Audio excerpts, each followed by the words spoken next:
Hi friends, నమస్తే. Welcome back to our channel Bommarillu. ఈరోజు వీడియోలో మా ఇంటికి దగ్గరలో ఉన్న శ్రీకృష్ణ గోవర్ధనగిరి ఆలయంలో పుష్పయాగం జరిగింది. ఆ పుష్పయాగం ఎలా జరిగిందో మీతో షేర్ చేద్దామని వచ్చేసాను. మరి ఇంకెందుకు ఆలస్యం, వీడియోలోకి వెళ్ళిపోదాం పదండి. ముందుగా మీరు నా వీడియోస్ ఫస్ట్ టైం చూస్తున్నట్టయితే సబ్స్క్రైబ్ చేసి బెల్ యాక్టివేట్ చేసి ఆల్ ప్రెస్ చేయండి. అప్పుడు నేను కొత్త వీడియో పెట్టిన వెంటనే మీకు నోటిఫికేషన్ వస్తుంది. ఈ శ్రీకృష్ణ గోవర్ధనగిరి ఆలయం మా ఇంటికి ఒక 1/2 కిలోమీటర్ దూరంలో ఉంటుంది. ఇక్కడ కృష్ణుడి విగ్రహం చాలా బాగుంటుంది. కృష్ణుడు చిటికెన వేలుతో గోవర్ధనగిరి పర్వతాన్ని ఎత్తుతాడు కదా. శ్రీకృష్ణుడు యదుకులంలో ఉండగా ఒకసారి దేవేంద్రుడు యాదవులపై కోపించి కుండపోతగా వర్షం కురిపించాడు. అప్పుడు వారు శ్రీకృష్ణుని వేడుకొనగా తన చిటికెన వేలుతో ఈ పర్వతాన్ని ఎత్తితే వారంతా ఆ వర్షం తగ్గే వరకు దాని నీడన తలదాచుకుంటారు. ఆ దృశ్యాన్ని ఇక్కడ విగ్రహంగా ప్రతిష్ఠించారు. మీరు ఇక్కడ చూస్తే శ్రీకృష్ణుడు చిటికెన వేలుతో గోవర్ధనగిరి పర్వతాన్ని ఎత్తాడు. కృష్ణుడి విగ్రహం వెనకాల యాదవులందరూ ఆ పర్వతం కింద తలదాచుకుంటున్నట్టు ఇక్కడ ఫోటో ఫ్రేమ్ పెట్టారు. ఈ ఆలయంలో కృష్ణుడి విగ్రహం అన్ని గుడిల్లో ఉంటున్నట్టుగా ఉండదు. ఇక్కడ చిటికెన వేలుతో పర్వతాన్ని ఎత్తుతున్నట్టు భిన్నంగా ఉంటుంది. నేను ఇలా చిటికెన వేలుతో శ్రీకృష్ణుడు గోవర్ధనగిరి పర్వతాన్ని ఎత్తుతున్నట్టు ఇక్కడే చూశాను విగ్రహం, ఇంకెక్కడా చూడలేదు. ఈ విగ్రహం చూడ్డానికి చాలా బాగుంటుంది. ఎంతో ప్రశాంతంగా అలాగే విగ్రహాన్ని చూస్తూ ఉండిపోవాలనిపిస్తూ ఉంటుంది. ఈ శ్రీకృష్ణుడి ఆలయంలో పుష్పయాగం జరిగింది. 24 రకాల పువ్వులు, ఎక్కువ పువ్వులు తీసుకొచ్చి చాలా బాగా చేశారు పుష్పయాగం. నేను చెప్పడం కన్నా పుష్పయాగం ఎలా జరిగిందో మీరే చూసేయండి.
మొత్తం 24 రకాల పువ్వులు తీసుకొచ్చారు. అంటే ఇక్కడ జనాలు కూర్చున్నారు, ఖాళీగా లేదని చెప్పి పువ్వులు పక్కన పెట్టారు.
संप्राप्ते सूर्यग्रहण पूजयामि गायेत्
Come on,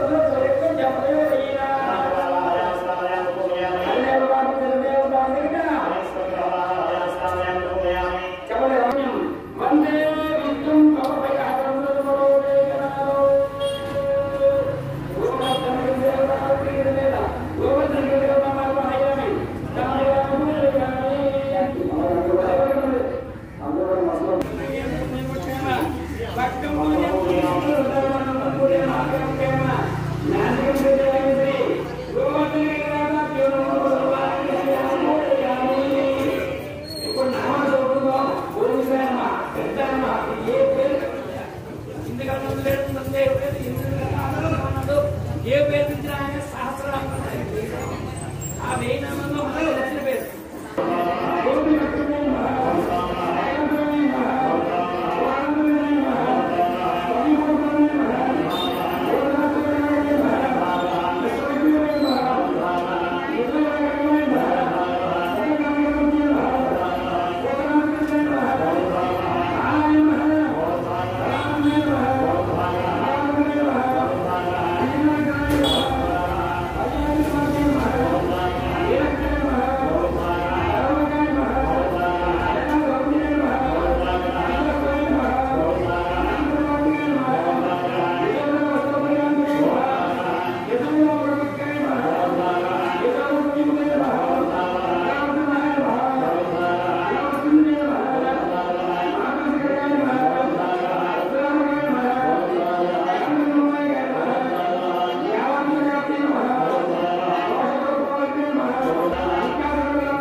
सर्वे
తిరుప్పావై చదవడంతో పుష్పయాగం ముగిసింది. తరువాత ప్రసాద వితరణ జరిగింది. పుష్పయాగం చాలా బాగా జరిగింది కదా. పుష్పయాగం మీకు ఎలా అనిపించిందో కమెంట్ సెక్షన్లో కమెంట్ చేయండి. పుష్పయాగం జరిగిన తర్వాత కొన్ని పిక్స్ తీసుకున్నాము. సో ఇదండి ఈరోజు వీడియో. ఒక మంచి వీడియోతో మళ్ళీ కలుద్దాం. అంతవరకు please like, share, comment and don't forget to subscribe to my channel. Thank you for watching.